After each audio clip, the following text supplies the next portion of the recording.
ವಸುದೇವಸುತಂ ದೇವಂ ಕಂಸಚಾಣೂರಮರ್ದನಂ ದೇವಕೀ ಪರಮಾನಂದಂ ಕೃಷ್ಣಂ ವಂದೇ ಜಗದ್ಗುರುಂ. ವ್ಯಾಸಾಯ ಭವನಾಶಾಯ ಶ್ರೀಶಾಯ ಗುಣರಾಶಯೇ ಹೃದ್ಯಾಯ ಶುದ್ಧವಿದ್ಯಾಯ ಮಧ್ವಾಯ ಚ ನಮೋ ನಮಃ. ಅರ್ಥಿಕಲ್ಪಿತಕಲ್ಪೋಯಂ ಪ್ರತ್ಯರ್ಥಿಗಜಕೇಸರಿ ವ್ಯಾಸತೀರ್ಥಗುರುರ್ಭೂಯಾತ್ ಅಸ್ಮದಿಷ್ಟಾರ್ಥಸಿದ್ಧೈ. ಶ್ರೀ 1008 ಶ್ರೀ ವಿದ್ಯಾಶೀಷ ಶ್ರೀಪಾದಂಗಳವರ ಚರಣಾರವಿಂದಕ್ಕೆ ನನ್ನ ಭಕ್ತಿಪೂರ್ವಕವಾದ ನಮಸ್ಕಾರವನ್ನು ಸಲ್ಲಿಸಿ, ನಾನು ಡಾಕ್ಟರ್ ಜಿ ನಾಗೇಂದ್ರ ಅಂಥೇಳಿ ನಮ್ಮ ವ್ಯಾಸರಾಯ ಮಠದ ಆಡಳಿತ ಸಮಿತಿಯಲ್ಲಿ ಒಬ್ಬ ಸದಸ್ಯ ಹಾಗೂ ನಮ್ಮ ವ್ಯಾಸತೀರ್ಥ ವಿದ್ಯಾಪೀಠದ ಒಬ್ಬ ಟ್ರಸ್ಟಿಯಾಗಿ ಸ್ವಾಮಿಗಳು ಅವಕಾಶ ಕೊಟ್ಟಿದ್ದಾರೆ. ನಾನು ಈ ನ್ಯಾಯಸುಧಾ ಮಂಗಳ ಹಾಗೂ ನಮ್ಮ ಶ್ರೀಪಾದಂಗಳವರ ಸಹಸ್ರಚಂದ್ರ ದರ್ಶನದ ಕಾರ್ಯಕ್ರಮ ಭಾಳ ಯಶಸ್ವಿಯಾಗಿ ನಡೆಯಲಿ ಅಂತ ಪರಮಾತ್ಮನಿಗೆ ಕೇಳ್ಕೊಳ್ತಾ, ಇದೇ ಸಮಯದಲ್ಲಿ ನಮ್ಮ 7 ವರ್ಷದಿಂದ ಸ್ವಾಮಿಗಳು ನಮ್ಮ ಶ್ರೀಮಠಕ್ಕೆ ಬಂದ ದಿನದಿಂದ ನಾನು ಸೇವೆ ಮಾಡೋಕ್ಕೆ ಅವಕಾಶ ಕೊಟ್ಟಿದ್ದಾರೆ ಶ್ರೀಪಾದಂಗಳವರು. ನಾನು ಈ ಮಠದ ಅಭಿವೃದ್ಧಿ ಯಾವ ಥರದಲ್ಲಾಗಿದೆ ಅಂದರೆ ಎಲ್ಲ ಕ್ಷೇತ್ರದಲ್ಲೂ ಆಗಿದೆ. ಒಂದು ಅಧ್ಯಯನ, ಪಾಠ, ಪ್ರವಚನ, ಮತ್ತೊಂದು ಕಡೆ ಕಟ್ಟಡ ಅಭಿವೃದ್ಧಿ, ಇನ್ನೊಂದು ಕಡೆ ನಮಗೆ ವಿಜ್ಞಾನದ ಬಗ್ಗೆ ಭಕ್ತರಿಗೆ ಸಹಕಾರ ಕೊಡ್ತಕ್ಕಂಥದ್ದು, ವೈದ್ಯಕೀಯ ಚಿಕಿತ್ಸೆ ಕೊಡ್ತಕ್ಕಂಥದ್ದು, ಸಾಕಷ್ಟು ಎಲ್ಲ ಕ್ಷೇತ್ರದಲ್ಲೂ ನಮ್ಮ ಶ್ರೀಪಾದಂಗಳವರು ಸಾಕಷ್ಟು ಅಭಿವೃದ್ಧಿ ಕಾರ್ಯಕ್ರಮವನ್ನು ಮಾಡಿರ್ತಾರೆ. ಇನ್ನೊಂದು ನಾನು ಭಾಳ ಹೇಳಲೇಬೇಕಾದ ವಿಷಯ ಏನಂದರೆ, ಅವರು ಆಶ್ರಮ ತಗೊಂಡಾಗ ಆ ವಯಸ್ಸಲ್ಲಿ ಅವರ ಮನೆಯವರು ನಮ್ಮ ಅನಂತಾಚಾರ್ಯರ ಮಾತೋಶ್ರೀಯವರು ಆ ತ್ಯಾಗ ಮಾಡಿದ್ರಲ್ಲ, ಆ ತ್ಯಾಗಕ್ಕೆ ನಾವು ಏನೂ ಬದಲಾಗಿ ಕೊಡಲಿಕ್ಕಾಗಲ್ಲ. ಆಕೆ ತ್ಯಾಗ ಮಾಡಿದ್ದು ಇವತ್ತು ನಮ್ಮ ವ್ಯಾಸರಾಜ ಮಠಕ್ಕೆ ಎಂಥ ಕೀರ್ತಿ ಬಂದಿದೆ.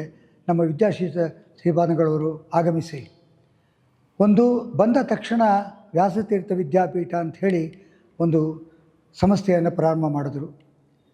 ನಮ್ಮ ವ್ಯಾಸರಾಜರ ಕಾಲದಲ್ಲಿ ಇದು ವಿಶ್ವವಿದ್ಯಾನಿಲಯ ಅಂಥೇಳಿ ಸಾಕಷ್ಟು ಜನ, ಲಕ್ಷಾಂತರ ಜನ ವಿದ್ಯಾರ್ಥಿಗಳಿದ್ದ ಒಂದು ಸಂಸ್ಥೆ, ಒಂದು ವಿಶ್ವವಿದ್ಯಾನಿಲಯ. ಆದರೆ 110 ವರ್ಷದಿಂದ ನಮ್ಮ ಮಠದಲ್ಲಿ ಒಂದು ವಿದ್ಯಾಪೀಠದ ವ್ಯವಸ್ಥೆ ಇರಲಿಲ್ಲ. ಅದಕ್ಕೆ ನಮ್ಮ ಈ ಶ್ರೀಪಾದಂಗಳವರು ಮೊದಲ ಕಾರ್ಯ ಕೈಗೊಂಡಿದ್ದು ವಿದ್ಯಾಪೀಠದ ಸ್ಥಾಪನೆ. ನಾನು ಯಾವಾಗಲೂ ಹೇಳ್ತಾ ಇರ್ತೀನಿ, ಒಂದು ಮನೆಗೆ ಹಿರಿಯರು ಮುಖ್ಯ. ಅದೇ ಥರ ಒಂದು ದೇವರ ಒಂದು ಗೋಪುರಕ್ಕೆ ಕಳಶ ಮುಖ್ಯ. ಹಾಗೆ ಒಂದು ಯಾವುದೇ ಮಠಕ್ಕೆ ವಿದ್ಯಾಪೀಠ ಅನ್ನತಕ್ಕಂಥದ್ದು ಭಾಳ ಅತ್ಯಗತ್ಯ. ವಿದ್ಯಾಪೀಠ ಇದೆ ಅಂದರೆ ಆ ಮಠದಲ್ಲಿ ಜ್ಞಾನ ಕಾರ್ಯಕ್ಕೆ ವಿಶೇಷವಾಗಿ ನಡೆಯುತ್ತೆ. ಪಂಡಿತರು ಬರ್ತಾರೆ, ಅವರಿಗೆ ಒಳ್ಳೆಯ ಸುಸಂಸ್ಕೃತ ಸಂಪ್ರದಾಯ ಎಲ್ಲ ಯುವ ಜನಾಂಗಕ್ಕೆ ಬಹಳ ಆಕರ್ಷಕ ಆಗ್ತದೆ. ನಮ್ಮ ಶ್ರೀಪಾದಂಗಳವರು ವಿದ್ಯಾಪೀಠವನ್ನು ಪ್ರಾರಂಭ ಮಾಡಿ ಮೊದಲನೇ ಬಾರಿ 7 ಜನ, ಎರಡನೇ ವರ್ಷ 17 ಜನ, ಈಗ 51 ಜನ ವಿದ್ಯಾರ್ಥಿಗಳು ವಿದ್ಯಾರ್ಜನೆಯನ್ನು ಪಡಿತಾ ಇದ್ದಾರೆ. ಅದರಲ್ಲಿ ನಮ್ಮ ವ್ಯಾಸತೀರ್ಥ ವಿದ್ಯಾಪೀಠದಿಂದ ವಿದ್ಯಾರ್ಥಿಗಳು ನಮ್ಮ ರಾಜ್ಯ ಮಟ್ಟ, ರಾಷ್ಟ್ರ ಮಟ್ಟದಲ್ಲಿ ಸ್ಪರ್ಧೆಗಳಲ್ಲಿ ಭಾಗವಹಿಸಿ ಸುವರ್ಣ ಪದಕ, ರಜತ ಪದಕ, ನಮ್ಮ ಕಂಚಿನ ಪದಕವನ್ನು ತೆಗೆದುಕೊಂಡು ಬಂದಿದ್ದಾರೆ. ಇದು ದೊಡ್ಡ ಹೆಮ್ಮೆಯ ಕೆಲಸ. ಈಗ ತಂದೆ ತಾಯಿಗಳಿಗೆ ಮಕ್ಕಳು ಒಳ್ಳೆ ಮಾರ್ಕ್ಸ್, ಅಂಕಗಳು ತಂದುಬಿಟ್ರೆ ಲೌಕಿಕದಲ್ಲಿ ಸಂತೋಷ ಪಡ್ತೀವಿ. ಈ ನಮ್ಮ ವಿದ್ಯಾರ್ಥಿಗಳು ತಂದುಕೊಟ್ಟಿದ್ದು ನಮ್ಮ ವ್ಯಾಸರಾಯ ಮಠಕ್ಕೆ ದೊಡ್ಡ ಕೀರ್ತಿ. ಇದೆಲ್ಲ ಕೀರ್ತಿ ಏನಿದೆ ನಮ್ಮ ಶ್ರೀಪಾದಂಗಳವರಿಗೆ ತಲುಪಬೇಕಾದ್ದು.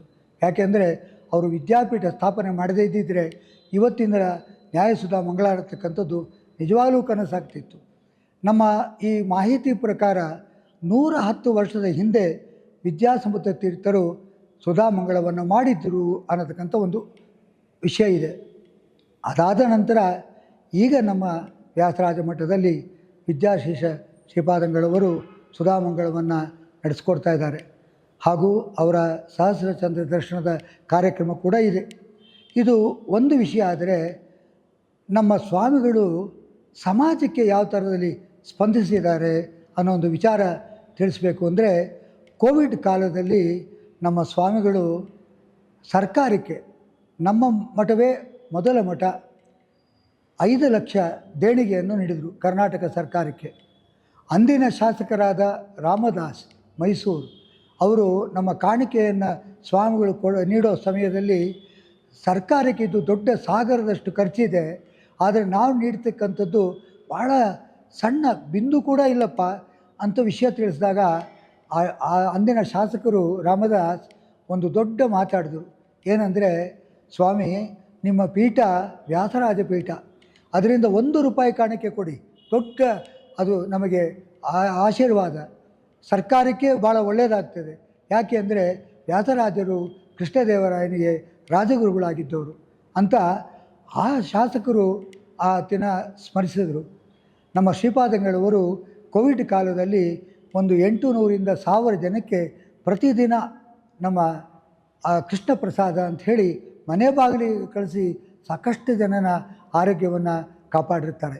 ಇದು ಸಮಾಜದ ಸೇವೆ ಸ್ವಾಮಿಗಳಿಗೆ. ಆದರೆ ಇನ್ನೊಂದು ಬಡ ವಿದ್ಯಾರ್ಥಿಗಳಿಗೆ ಧನ ಸಹಾಯ ವಿಚಾರ ಆಗಲಿ ಅಥವಾ ನಮ್ಮ ಬಡ ಕಾಯಿಲೆ ರೋಗಿಗಳಿಗೆ ವೈದ್ಯಕೀಯ ಚಿಕಿತ್ಸೆ ಆಗಬೇಕಾ, ಯಾವುದೇ ಸಮಯದಲ್ಲಿ ಶ್ರೀಪಾದಂಗಳವರ ಗಮನಕ್ಕೆ ಬಂದರೆ ದೊಡ್ಡ ದೊಡ್ಡ ಡಾಕ್ಟರ್ಸ್ನ ಅವರು ಸಂಪರ್ಕಿಸಿ ಸಾಕಷ್ಟು ಆ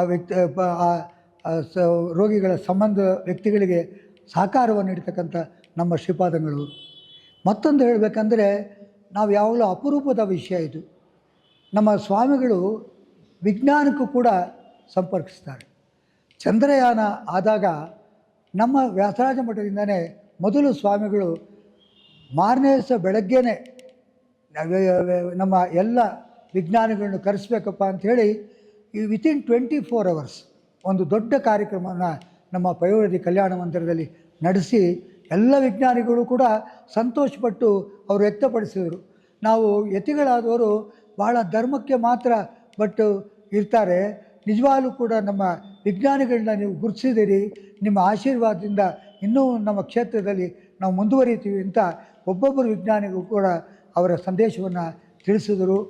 ಇದು ನಿಜವಾಗ್ಲೂ ಕೂಡ ನಮ್ಮ ವ್ಯಾಸರಾಜ ಮಠಕ್ಕೆ ಎಂಥ ಒಂದು ಹೆಸರು ಬಂದಿದೆ ಅಂದರೆ, ಇವತ್ತು ಎಲ್ಲ ಕ್ಷೇತ್ರದಲ್ಲೂ ಅಭಿವೃದ್ಧಿ ಆಗಿದೆ ನಮಗೆ. ಇನ್ನೊಂದು ಹೇಳಬೇಕಂದ್ರೆ, ನಮ್ಮ ಶ್ರೀಪಾದಂಗಳವರು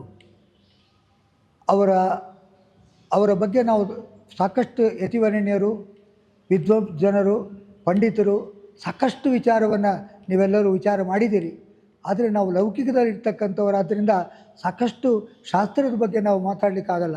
ಆದರೆ ದೊಡ್ಡವರ ಬಗ್ಗೆ ಮಾತಾಡಬೇಕಾದ್ರೆ ನಾವು ಭಾಳ ಜವಾಬ್ದಾರಿಯಿಂದ ಮಾತಾಡಬೇಕು.